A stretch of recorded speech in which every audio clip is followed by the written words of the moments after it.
So here is the student center, in case you might be interested. It doesn't look like there's anything special about it. Pretty ordinary. I guess this is an insight into the student center of the geniuses.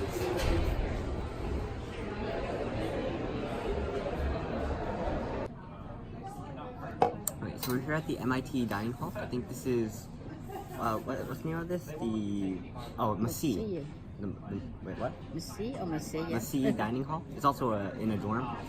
So this is the Maseeh building.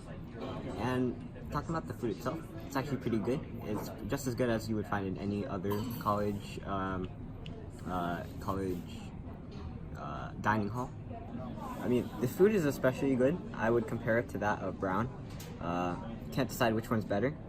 But my dad says this one's really good, the best, even though he's never been to Brown. But they also have a kosher section, and I thought it was really good. They have really good kosher food, and they actually put it on paper plates because what happens is that they don't want it to get contaminated by pork that's already on the plate.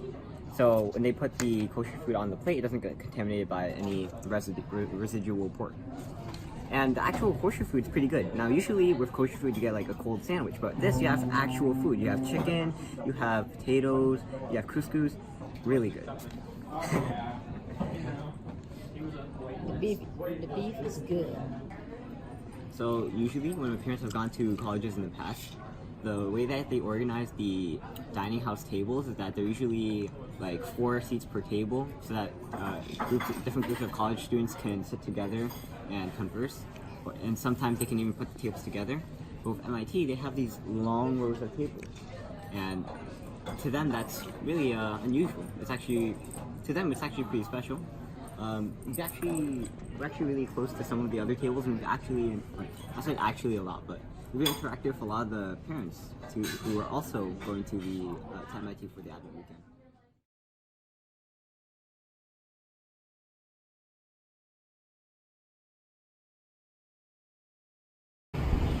Alright, so we just came out of the dining hall. This is the Fariborz Maseeh Hall. It's one of the dorms. And my dad said that Yale's was a bit too complex. I'm not sure what he meant by that, but all of this is somewhat simple. It's really nice inside. Right, so here is the Religious Activity Center. I'm not sure if I need to explain it. I mean, it's pretty much a church, a synagogue, and a mosque all in one for all the students to go. And I think my dad has been here a few times. Actually, he said, quote unquote, many times. So let's go in.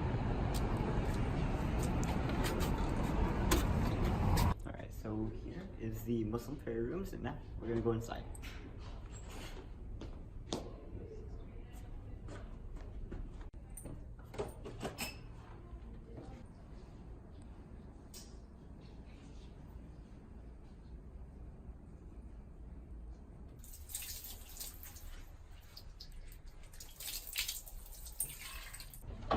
One of the things that my parents like about MIT is that they actually have an active religious center that you can just swing by and pray quickly.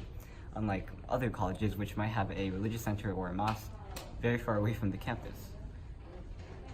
It's very convenient.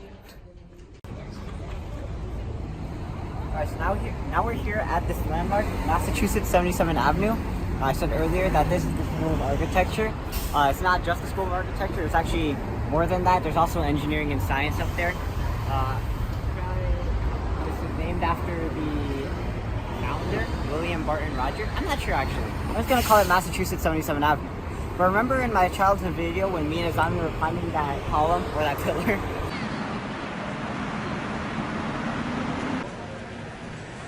We are on the steps of MIT. Climbing. I mean, I vaguely remember, but maybe you should check out that video. So we hope you have a great weekend, and I'm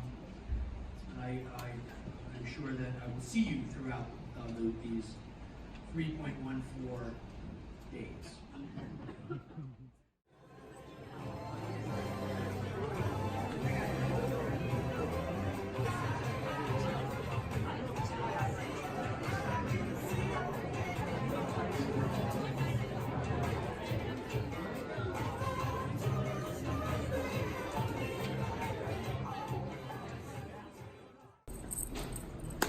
Alright, so that was the parents and family visiting night, and at the start of it, they presented basically what you see at every orientation, basically how MIT is good, what it offers, what's unique about it. But I'd say that the best part about this night was the professor. I apologize if I mispronounced his name. I think his name is Jeffrey Grossman, but he was so enthusiastic.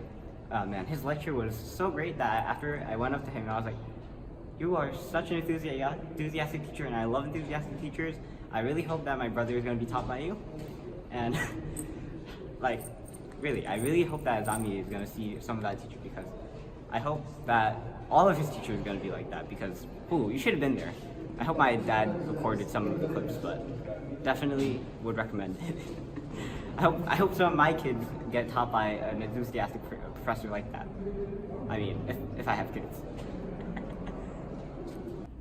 So if you watched the childhood video that I mentioned earlier in the video, then you would probably recognize this floor or this room. And this is the room where me, Anissa, and Hizami, I'm not sure if it was Hizami or Fikri, we were lying on the floor. I'm not sure if there was a carpet there, but we were looking up at the dome. We're lying down looking up at the roof. I mean the ceiling. So excited. We weren't looking at the dome itself, we were actually looking at a balloon. And I remember that in particular. And that memory actually, I didn't know, I had it in my head for a long time, but I actually didn't know where it came from until I revisited this place. I was like, where have I seen a balloon that goes up into a dome?